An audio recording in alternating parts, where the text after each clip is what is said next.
spray painting. And so he left them, and now they're alone. And Miss Debbie tells Ruben the Cuban, hey, I would like a mojito. And so he said, well, I'll go take you to get a mojito because you and I need to talk. So he takes her to this place and he gives her a mojito. I don't know what he's drinking. Maybe he's drinking water and lime. I don't know. But he says, I talked to your son and we knew that he was going to basically give me the rundown. He was going to ask me questions and give me a hard time. And that was fine. I didn't have a problem with that. He said, but what kind of threw me off is when he was telling me about you and your ex. And she was like, oh, really? What did he say? Well, he said that you ended up leaving and going to Morocco to live with your boyfriend, and you just left your family in shambles. Your daughter and son were very worried, and things didn't work out, and they had to pick up the pieces. And so he's very afraid of you out here in the dating world, meeting people because of what happened. And so Miss Debbie was looking real tripped out. Look, she was looking kind of like, my son done busted me out. But she was like, well, let me just say this. This was not a rash decision. I took a lot of time thinking about it. We were supposed to open a business together. He came off like he was really, really loving me. But when I got there, Ruben, it was a different story. And so she said he was young. He was young. He was in his 20s. And she said, exactly. So I was really surprised that you were with a 20-something-year-old man, and I know people believe in fairy tale romances, but that was a shock to me. And my concern is your son says that you are still sending money out there, and I know that if you and I will continue, I'm not for somebody still longing or trying to get back with their ex. If you're going to be with me, you're going to be with me. I don't have time for that. So she was like, yes, I do still send money. I feel obligated to send money to his parents to make sure that they are living somewhere safe. But other than that, no, I am not trying to rekindle anything with my ex. So he was like, well, that's all I wanted to know. I know you have a kind heart and everything, but I just wanted to know that, we are in the beginning of stages, but I just want to make sure that you and I are on the same path. So in confessional, Miss Debbie was like really upset because she said, he had no business getting in his business. And now she feels like Ruben is going to proceed with caution. So next week, it shows Miss Debbie talking to her son, and she is not happy. So we just have to wait and see what happens next week. I think she should snap off on her son. I talked about it last week. He had no business bringing up her ex. You want to know how he is? You want to ask him, have you been in jail? Your intentions? Okay. But to sit up and bring up information that she had not even told him is, to me, not right. So, we're going to go to the next single.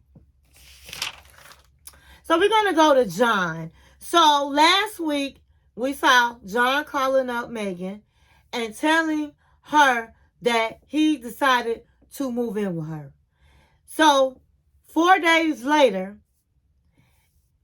John loaded up his car and drove 19 hours nonstop from Las Vegas to San Antonio to be with Megan. Now, first of all, let's just understand this. John was living with his younger brother and his partner. He was only supposed to be there for a few weeks. The last time they showed them the younger brother and his partner, they said to John, it was only supposed to be for a few weeks, and here it is, a couple of months. So let me tell you something. John had to leave. Okay? So, and he didn't appreciate his brother Patrick and his wife saying that he's not ready to settle down. So he has something to show people. He want to show people he can be in a relationship. And so he jumps in his car and he goes on to Megan. So he gets to Megan's house and she is ecstatic. She really did not believe that he was on his way. So when he got there, she was like so surprised and all happy all at the same time. As soon as he walks in, she tells him, listen, we can't sleep together because me and my daughter and I sleep together. Her daughter River has special needs. And so she was like, you can't sleep in a room with us. That's something that's going to have to take time. And so he said she already had talked about that before he got there. He understood and he's good. So he came in and he had gifts. John had gifts. That was a good touch. John had the daughter River a doll, and he said to Megan, I was going to bring you flowers, but I got you cheesecake instead. So that was sweet. So she says, well, put your stuff in River's room. And then he came in and sat on the bed with them because she was putting River to sleep. He was rubbing on her leg. And she was like, why don't you turn the light off? Let me put her down. And you go get acquainted with the room you're in. She said, I have a gift for you on the bed. Now, I don't know what the big gift was, but it's probably some toiletries. Because the last time when he came out to San Antonio, he forgot his deodorant, his toothpaste. And honey, he was like that for days. He was funky John. So honey, she made sure John wasn't going to be funky and left him all he needed on the bed. But that was real thoughtful of her. So he got in the bed. He was like, oh, wow, I got this pillow, this bed. I have to get used to this. And then I'm in here by myself. This was supposed to be my first night, and I'm not in the bed with them, but it is what it is. So the next day he wakes up. He's on her back porch. She got a nice house. He was on the back porch, and she comes, and he was just saying in confessional that no, he didn't picture the first night being in a separate room, but he knows that's temporary, but he hopes it doesn't take too long to be in the bed with Megan. And he also mentioned that he went to bed with a Woody. So Megan comes out, and he gives Megan a kiss, and she was like, did you sleep well? And he was like, well, it's a new bed. Plus, I was by myself. And she was like, yeah, I understand. You used to, when you come out here, me and you are laying in the bed, but I have my daughter. It's going to take time. So he was like, well, hopefully not too much time. And you do have a laundry room. Maybe we can get it in the laundry room. And honey, she was looking at John like he was crazy. She was saying in the confessional, I wish I would go in the laundry room and have sex with this man while my daughter eating her lunch. Absolutely not. So she was like, well, eventually you will be in the room with me. I just have to let her, we just used to each other. I will break her from that, but it's going to take some time. So he was like, well, I do understand. But do he really understand? Now, his brother Patrick was like, you're not in love, you're in lust. You guys have great chemistry together and you like having sex with her. And that's not a reason to move with her. And he was like, no, I'm in love. But he really was talking about sex. And for somebody that talked to his girl ahead of time and understand she has a daughter, why do you keep talking about sex? So, is it really all about sex? Or does he really love her? That's the question I want to know. So, she sat up and out of nowhere, she was like, well, I really didn't think you was coming. I'm glad you came. But now that you're here, what do you think about giving me a ring? And he was like, a ring? Don't you think you moving too fast? And she was like, well, you told me in your last engagement you got engaged fast. He said, yeah, but it didn't work out. Now, I already moved down here. I'm not trying to hear about no ring. Yes, you somebody I think I'm going to be with for the rest of my life, but it takes time. You know, when people move together, you have to see if it's really going to work, who they really are. He said, I know you're not really want me to give you a ring right now. And she was looking real stupid because she did. But my thing is, first of all, I agree. It don't take long for a man to know who you're going to be to him. If you're going to be a wife, if you're going to be just a chick on the side, is you going to be his woman. But she has a daughter, and it's just no way I would have moved somebody in within 6 months from out of town. And so they really have not had a lot of interaction. I wouldn't have done that. But it's women out here that want to be married, and they push that envelope. Now, I know closed mouths don't get fed, but girl, Megan, girl, you're doing way too much. Way too much. So he said, I love you, but I'm not ready. And he gave her a hug, and she was like, had a little attitude about it. But honey, you should be glad he came down there. And to me, all of this should have been talked about before he moved in. Hey, I'm expecting a ring around Christmas. I'm not going to live with you indefinitely. We need to set some goals here. Not when he get there the first night, the first morning, he wake up, you talking about a ring. Girl, bye. I got my girl bye t-shirt on. Girl, bye. Going somewhere. And so that's how it ended with John.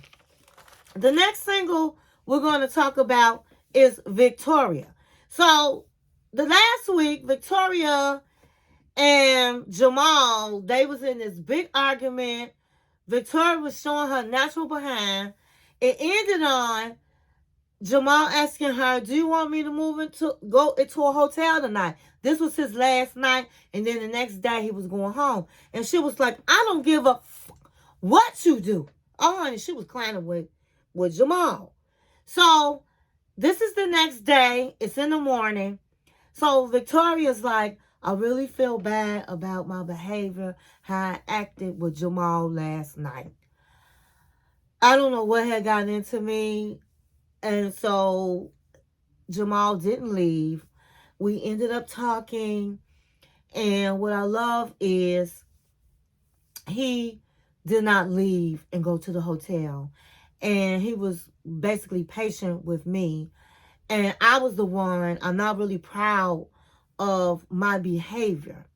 So then Jamal gets up and walks in the kitchen, and he was like, last night was something else. But what I'm looking at is we sat up and had a big fight, and both of us were able to apologize and say that we were wrong. And that's something that's important in a relationship. And that just made me know that our relationship is solid.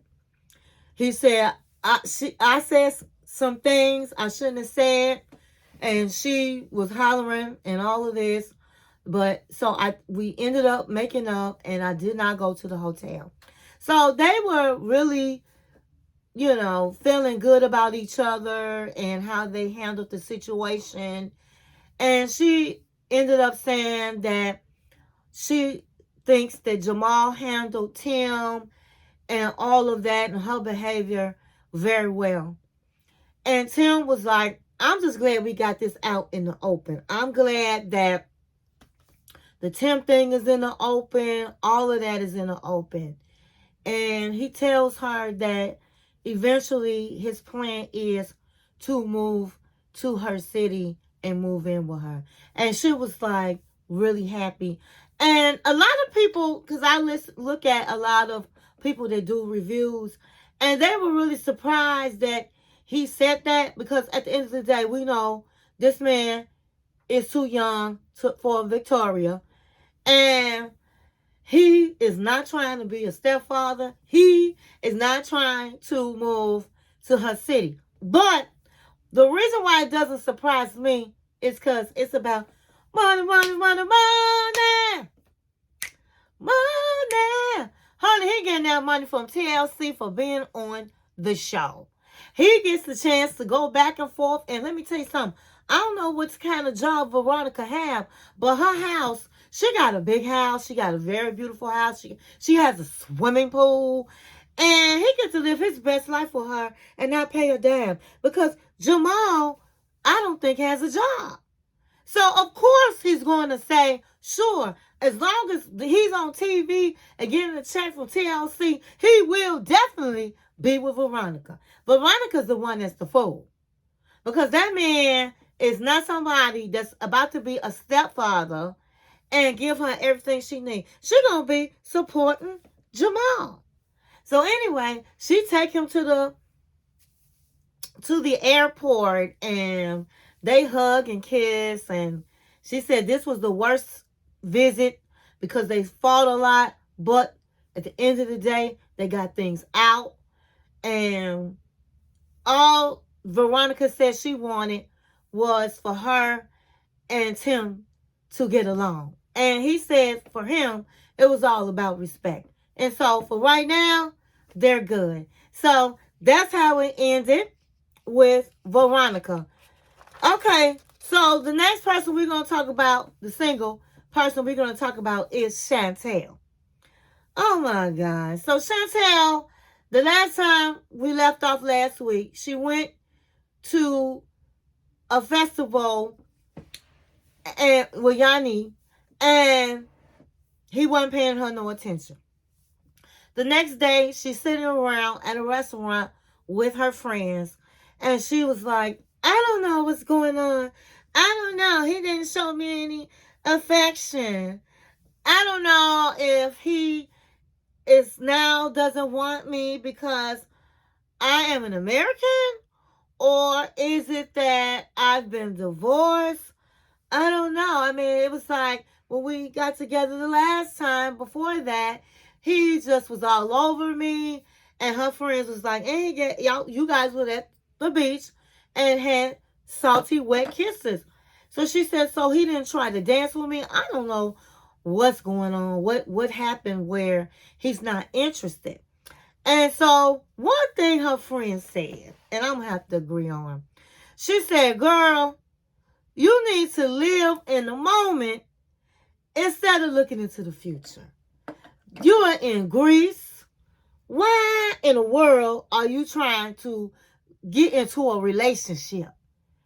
And so what this says to me is Shantel is needy. Shantel loves the idea of being in love. Because this shouldn't have been this type of trip. This was like a friends trip, having a good time. She kissed a couple people, riding on the motorcycle. Now she want to act like Yanni is supposed to be a full-blown relationship. And her mama told her, don't bring nobody back over here that need a green card, a visa. So I don't understand Shantel, except for Shantel just love to be in love. That's all I can get out of it. She started sounding like a fool, saying she catching feelings.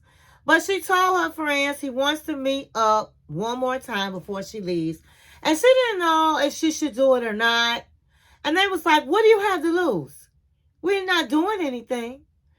And so my thing is, girl, bye. I got my girl bye t-shirt on. Girl, bye. Back to everything you talking about. It should have been you did some kisses, you made out, and go home and not talk about you catching feelings. How are you catching feelings and you only been with him for a few days.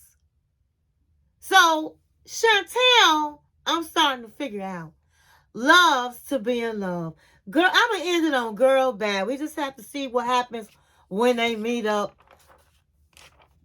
for the last time before she leaves. Now, this was the meat and potatoes of the show. The next person we're going to talk about is Natalie. Natalie, honey. So, last week, Natalie went to the IVF clinic, and then she came home, and her mother said that she talked to Michael.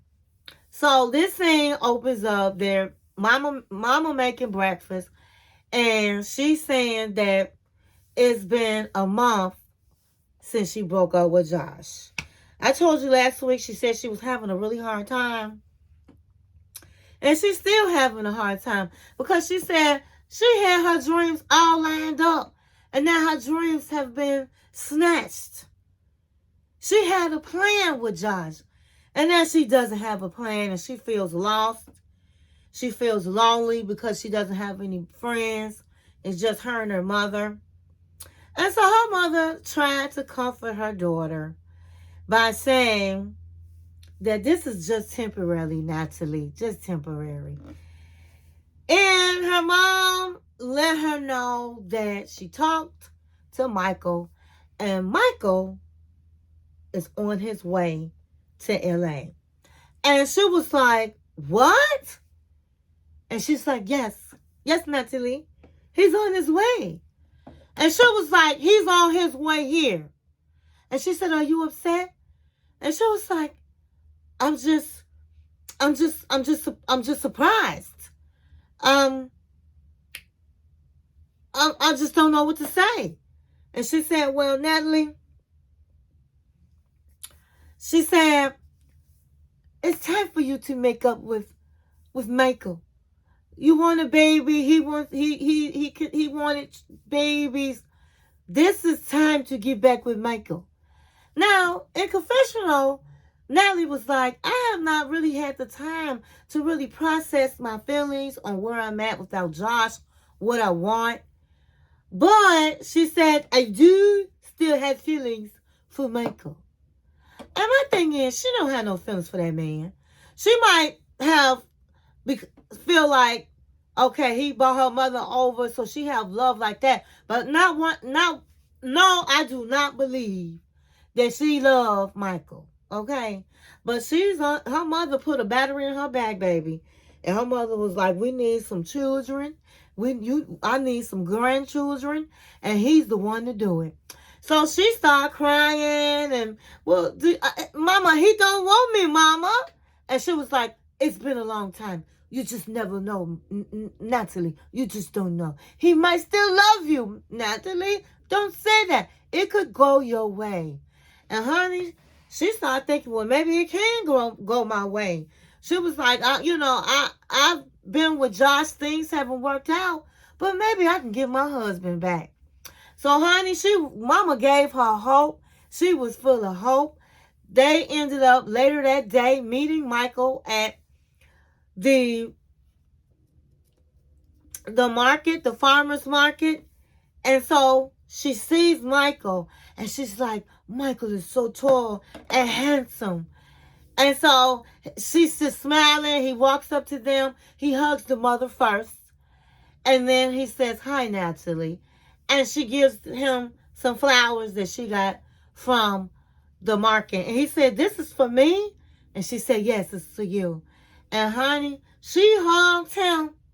And she held on to that man like he was her long lost love. And you could tell he felt kind of uncomfortable. And so they hugged and they hugged and they hugged and they hugged some more. And if he could say, get off me, he would have said it, honey. But he's too much of a gentleman. So they sit down, and he says, how are things going? And she said, well, we're pretty lonely out here. We don't have any friends. It's just me and Mama. So he said, well, you was doing fine in Florida. Why would you move to LA, did you have any connections? Or was it because of Josh? And she said, well, I did date Josh while I was here, but we broke up. So Josh is out of my life. And so he was like, oh, okay. So mother was like, listen, why don't you guys, I can go back home. Why don't you guys just enjoy yourselves and reconcile? It's time for you guys to reconcile. So Natalie was like, you know what? Let's leave mom here and let's go for a walk. And let's just really walk and talk. And so he was like, I'm glad you said that. So they're walking, they're talking, and she tells him that she still has feelings for him. She would like to reconcile with him, that they really did have in common about having children. And he looking at her like she done lost her man. And they sit down and he said, well, Natalie, you do know that you and I have been broken up for some years. And she said, yeah, I know, but have you met someone? And honey, he was like looking down, looking up and down and right, like, yes. So I did see on YouTube that Michael does have somebody. And so why did she think this man was going to sit around and wait for Natalie? Natalie act like every man want her like that. And she don't want him like that because she chose really Josh. And so she treated him like Michael like he was a piece of shit. She didn't like his mother. She didn't like the house. She didn't like the town. She wanted to be an actress. Like I said to you last week, I don't think she even wanted a child. Mama put a battery in her back. She just wanted a child because her mother keep sitting up asking her for a grandchild. Natalie has been married 3 times, like I said last week. If she wanted a child, she would have had one. So I don't know what's going to happen. I think he's going to let Natalie know that he has someone, and too late, too little, too late to ever love again. It's too late, too little. Honey, it's too late. It's too late. She's going to have to figure something else out. So that's how it ends. That's all I have. I hope you enjoyed this review, and thank you for watching my channel. 1, 2,